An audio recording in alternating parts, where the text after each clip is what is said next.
Scary Stories to Tell Around a Campfire, Volume 1. Dear Scary Stories NYC, I made a transcription from Murky Audio of a bunch of campfire stories that my friends and I told at an epic campout we had last October. We're not kids, but we've been telling stories around the campfire since we were, though. This email contains excerpts from our 7th annual campfire get-together, and these stories I'm giving you to read are by our 4 main storytellers who I'm going to call Alex, Bobby, Carrie, and Denny. Our rules for telling stories at our campouts are that you have to tell the story off the top of your head without using any reference materials, and it's got to either be true or an original story. Oh, and also it's got to be scary. Now, you at home or wherever you are, you guys get to decide which of these stories is the scariest. Got it? Well, settle back, and let's begin. Story number 1. The Dogman of the Midwest. In the dark forests of the northern Midwest, there's a legend of a creature that is half man, half wolf, and roams the woods at night. The locals call it the Dogman, or the upright walking canine.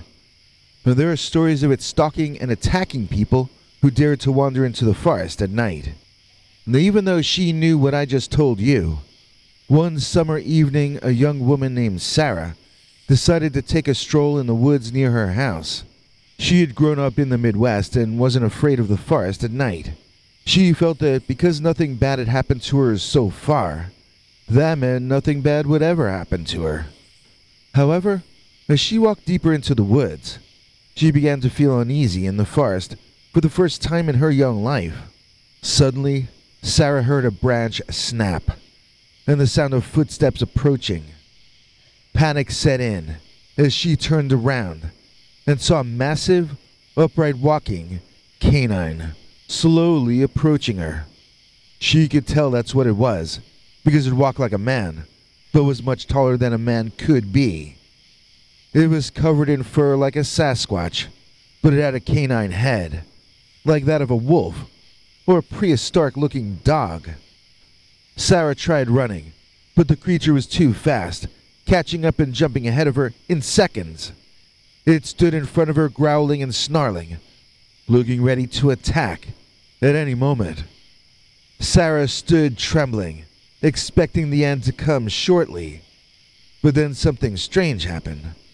The creature seemed to have recognized her somehow, and its demeanor softened. It put a paw-like hand out toward her, as if asking for help. Sarah hesitated for a moment, but then as the canine retreated slightly, she took a step closer. She realized that it was bleeding from a wound on its leg, and that it was in pain. Feeling compassion over fear, Sarah realized that the canine had been hurt and was struggling to survive. She walked the beast man back to her home and took the creature in, treating its wound and caring for it as best as she could. Days and weeks passed, and Sarah became deeply attached to the Dogman. The two formed a strong bond, and it was no longer a matter of a monster in Sarah's life, but a companion. Her every walk was accompanied by the canine, and as autumn came, the leaves began to fall, and the creature would retrieve them in its mouth, excitedly wagging its tail. However, one night, as Sarah was sitting alone next to her fireplace, she had a realization. The monster that had entered her life and her heart was not half man, half wolf, but half wolf, half dog. This monster had become a friend, and together they would brave the forest's dark paths. Story number 2. Meet the Skin Stealer. It was a chilly early autumn night in the middle of the woods, and a group of college students had gathered around a campfire, hoping to scare each other with spooky stories. Each one tried to outdo the other, but nobody could quite match the tale that Molly told. She spoke in hushed tones, her eyes darting through the woods, as though she expected something to pop out at any moment. Have any of you ever heard of the Skin Stealer legend? She asked. They thought she meant skinwalker, but she didn't. She meant something different. So the group shook their heads, eager to hear more. Molly's eyes glinted in the firelight as she began her tale. The Skin Stealer is said to be a rare cryptid, a creature that can take on the form of any animal it chooses. But it doesn't stop there. It can also take on the form of a human, wearing their skin like a disguise. Nobody knows where it came from, but one thing is for sure. If you ever see a Skin Stealer, you'd better run. The group shivered, their eyes wide, as Molly continued her story. The Skin Stealer lurks in the darkest forests, waiting for unwary travelers to pass by. It chooses its victims carefully, studying them for days or even weeks before finally striking. When it does, it'll take on their form, perfectly mimicking their every move until nobody can tell the difference. The only way to know if someone's been taken by the Skin Stealer is to look into their eyes. If they're cold and empty, like a doll's, then you know it's already too late. There was a collective gasp from the group as Molly finished her tale, and they all huddled closer to the fire. But just as they thought the scary story was over, they heard a rustling in the bushes. Suddenly a creature sprang out, tearing through the circle of campers and knocking them to the ground. When they finally looked up, they saw that the creature was unlike anything they'd ever seen before. It was hunched over, with matted fur and huge glowing eyes that seemed to radiate with an unnatural light. But as they watched, the creature began to change. Its body shifted and contorted until it transformed into one of the college students, grinning wickedly at the group through the Skin Stealer's eyes. With a blood-curdling scream, Molly leaped to her feet and ran into the woods. But even as the rest of the group chased after her, they knew it was too late. The Skin Stealer had claimed another victim. As the group stumbled through the woods, still trying to catch Molly, they suddenly saw a figure in the distance. It was Molly, standing motionless in a clearing. But as they drew closer, they saw that something was off. Her skin itself was the wrong color.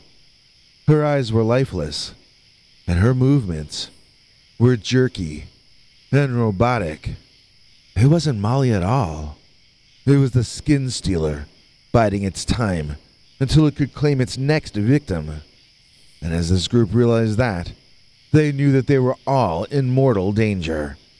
For the Skin Stealer was always watching, waiting, and ready to take on the form of anyone it pleased.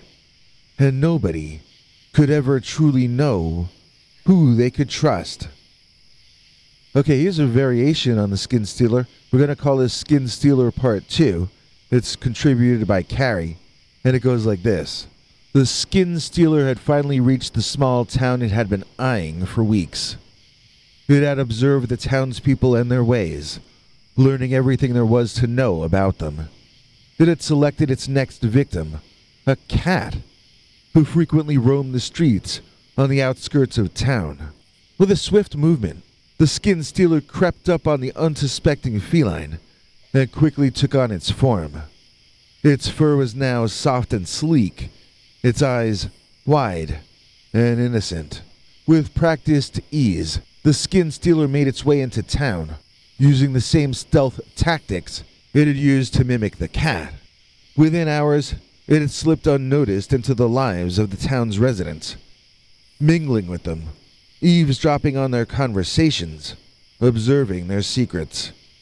It was even able to slip into the homes of its prey, stealing their identities by taking on their form. Soon the townspeople began to notice strange occurrences. They began to see people they knew acting erratically, or behaving in ways that were out of character. And then, almost as suddenly as it had come, the Skin Stealer was gone, leaving nothing behind but destruction and chaos.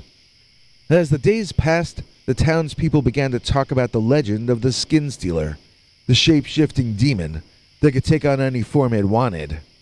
They whispered stories of its ability to steal the very essence of those it mimicked, leaving them lost and confused. But despite the fear and uncertainty that gripped the town, they refused to give up their way of life. They stubbornly went on with their daily existence, knowing that the skin stealer could strike again at any moment.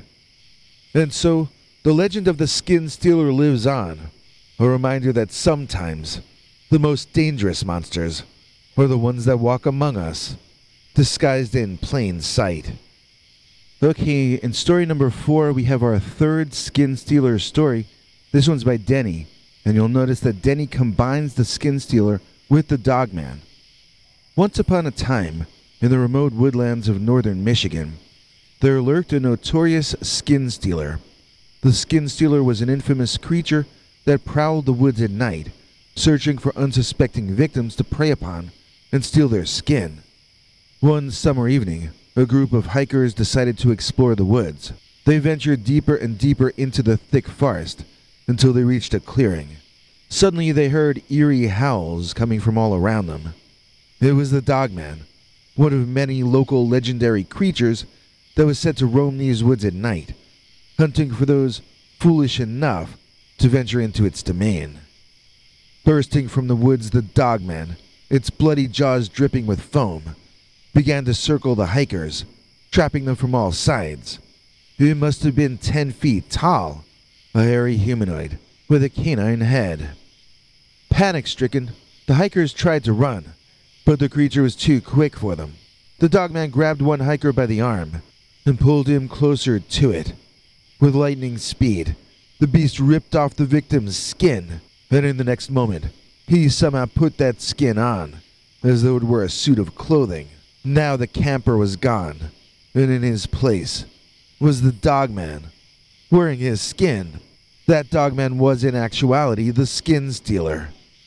The rest of the hikers were terrified and helpless, unable to do anything but watch as the Dogman/skin stealer performed its terrible deed. The creature devoured the remains of its victim, in full view of the horrified onlookers. As soon as the creature was done, it disappeared back into the woodlands from where it had come, leaving the hikers alone in the dark, haunted woods. The survivors fled, their eyes wide with terror, never to return to the cursed woodlands again. From that night on, the tale of the skin stealer Dogman became a legend to warn people to avoid the darkness of the woods at night. The girl who ventured into Dogman Woods. Once upon a time, deep in the forest, there lived a young woman named Lily. She was known in the town for her beauty and her rebellious nature. Lily often ignored the warnings of her elders to never venture into the woods alone at night. One fateful night, as the moon was full and bright, Lily decided to take a stroll into the woods. She wandered farther and farther from the town, enjoying the weird calmness of the forest and the rustling of the leaves under her feet.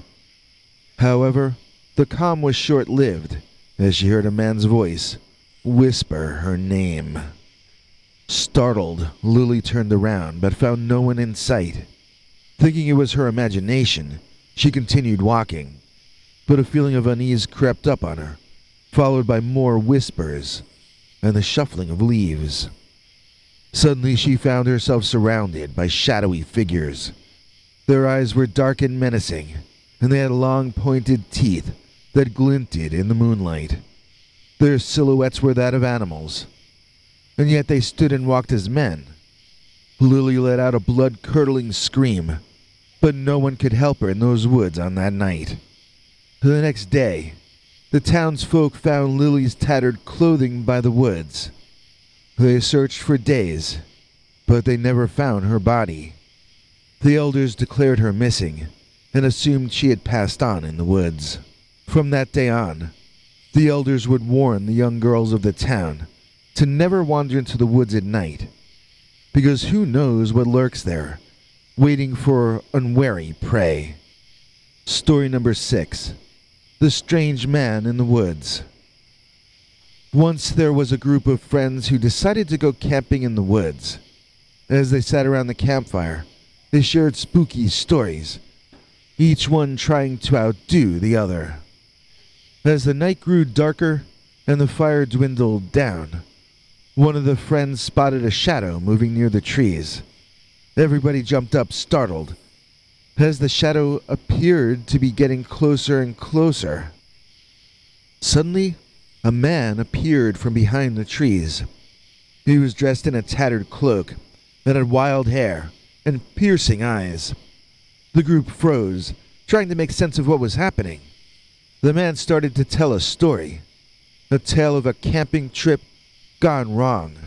As he spoke, the group realized that the story was familiar, as if they had heard it before, but they couldn't quite put their finger on where. He then began to include details from each of their own stories into his nonsensical one, and it became increasingly apparent that he had been watching them and eavesdropping the entire time. When he saw the looks of recognition in their eyes, when he could tell that they understood that they were in danger, the man pulled out a knife that seemed far too large for him to have hidden. The strange man laughed menacingly, and the entire world seemed to have been turned upside down. The friends screamed and ran in fear, but the crazy man chased after them. As they ran deeper into the woods, they stumbled upon a cabin. Without hesitation, they ran inside and locked the door. As the city kids caught their breath, they realized that they were surrounded inside that filthy cabin by Polaroid pictures of themselves, taken throughout the night. That strange man had been following them the entire time and had been taking pictures to add to his collection. They had wandered directly into his spider's lair, trapping themselves for him. Suddenly they heard a knock on the door, and the man's voice whispering, little pigs, let me in." Everybody in the group grabbed an item inside the cabin to use as a weapon, and everybody braced themselves, ready for the fight of their lives. Then, on the count of 3, the biggest of them kicked the door open, and they all prepared to defend against attack from an insane lunatic. But when that door opened, there was no one there. The man's laughter echoed through the woods one last time before fading into the night. The kids ran back to their car, leaving their camping equipment to go pick up the next day, after the sun had come back up. The group do still camp, and they do still tell their scary stories, but they never speak of that camping trip among themselves, considering it bad luck. But every time they find themselves around a campfire, they can't help but wonder if that man is still out there, watching and waiting to strike again. Story number 7, The Masked Attacker. Now here we are on our last camping trip of the summer, and I've got a story for you about the last camping trip of the summer for a group of college students. They chose a secluded spot in the mountains where they could party and enjoy one another's company without worrying about disturbing other campers. The group's leader, Tyler, loved to tell scary stories around the campfire. He had a talent for building tension and suspense until everyone was on the edge of their seat, waiting for the big scare. As the night wore on, Tyler began to tell a story about a group of college students who went missing on a camping trip not too far from where they were and where we are right now. Those students had set up camp in this same remote area, just like Tyler's group, just like us, and they had vanished without a trace. No sign of a struggle or any indication of where they might have gone. As Tyler finished his story, a strange noise interrupted the quiet of the night. It sounded like someone or something was approaching their campsite. The group looked around nervously, but couldn't see anything in the dark. Suddenly, the voice of a woman pierced through the night. "Please help me," she cried out. The group realized that the voice was coming from the woods, beyond the circle of light cast by their campfire. Without hesitation, Tyler and a few of his friends rushed into the woods to find the source of the voice, but as they got deeper and deeper into the forest, the voice grew fainter, and the trees seemed to close in around them. They eventually stumbled upon a clearing in the woods, where they found a young woman tied up and shivering with fear. As they untied her, she told them a chilling story of being held captive by a group of crazed campers who had planned to sacrifice her to some unknown entity or deity. Tyler and his friends rushed back to camp with the girl they had freed and convinced the others to pack up their things and leave. As everyone packed, they heard the sound of footsteps approaching their campsite. Those footsteps became louder and louder until they could hear the sound of heavy breathing. The girl they had managed to rescue began to giggle and then laugh. Her laugh kept growing in a maniacal fashion, and her rescuers backed away from her in fear. Suddenly, a large figure emerged from the shadows, wearing a mask and holding a machete. He had apparently been sent by the crazy campers to stop the students from leaving those woods. But one thing they didn't know about Tyler was that he had once played Jason in a Halloween haunted house. In Tyler's case, that meant he spent the entire Halloween season that year wearing a hockey mask and playing around with a machete, using it to scare the bejesus out of the paying customers. When Tyler saw that lunatic coming out of the woods with that kind of a blade, he grabbed a fallen branch and swung it around in front of their crazy attacker. Tyler wasn't trying to hit the guy with the stick, but he did have a plan. When the nutjob swung his machete down at Tyler, Tyler countered with a thick branch, ensuring that the blade sunk deep into that wood. Then it was just a matter of shifting weight and encountering leverage to twist that machete right out of that crazy man's hands and over onto the ground somewhere out of reach. In a fit of courage, Tyler and his friends then fought back against the masked attacker, eventually overpowering him and turning him over to the police. They were quite relieved to learn that there was nothing supernatural about him. In fact, he was just a complete jerk who got caught in the act of being a complete jerk.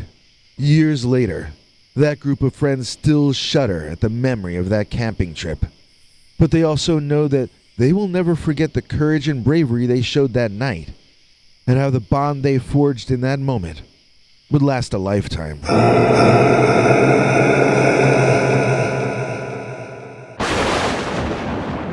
Hope you liked those campfire stories. Which of the 8 was the scariest? Let us know in the comments. We've got at least one more episode of them coming up at some point very soon. Since YouTube's algorithm went from promoting us enough for 1,000 views per episode to sometimes now only 200 views, it's time for us to experiment a little and try out additional things. I have no plans on stopping Dogman anytime soon, but if there are other kinds of scary stories, or even other kinds of Dogman or werewolf stories that you'd like to hear, please leave a comment. I can't promise that we'll try every idea people have, but we will try whichever ones we think we might be able to do well. Look at me, here I am, going on about the channel, when it's time to honor today's executive producer, who is CS.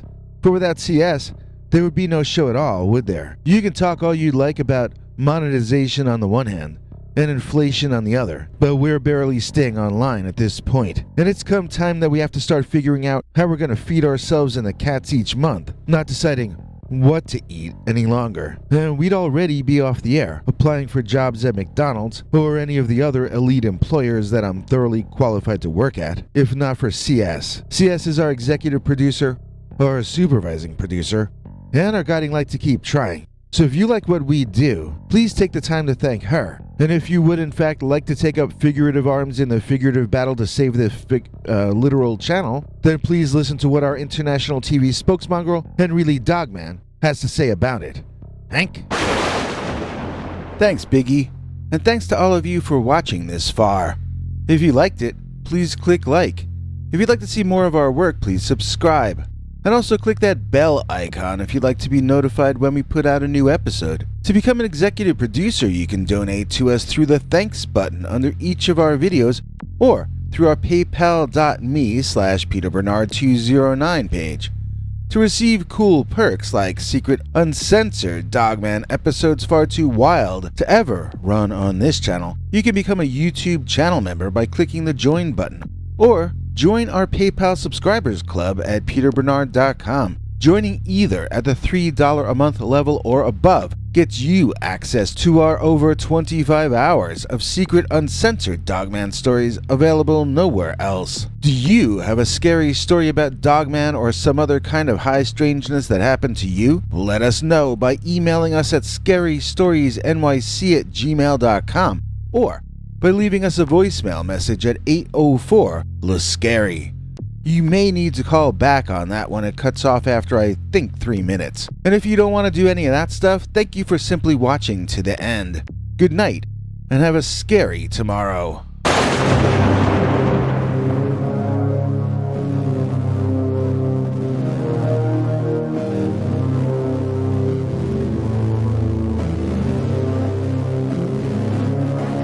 Come back for more scary stories.